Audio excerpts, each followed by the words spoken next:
وږی ډوډۍ راکړه، وږی ډوډۍ راکړه.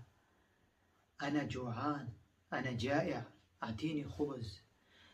ډوډۍ نحن نقول خبز، لكن هو ليس قصده هو يريد منك فقط رغيف من الخبز، لا. وجه ډوډۍ راکړه. واحد يقول أمي يلا بسرعة، إذا بالعربي قلت أمي يلا بسرعة جوعان أعطيني خبز، لا يزبط. هم يقولون أعطيني طعام، لكن نحن نقول ډوډۍ راکا. هنا قصده يعني كل الطعام، أعطيني طعام. إذا فقط أعطيته خبز رغيف هو سيكون معسب، هو سيعسب عليك، سيقول إذا قلت له لا، أنت قلت لي أعطيني ډوډۍ راکړه. ډوډۍ راکړه يعني أعطيني خبز. ډوډۍ عندنا في البشتو يعني خبز، لكن هو قصده كل الطعام يعني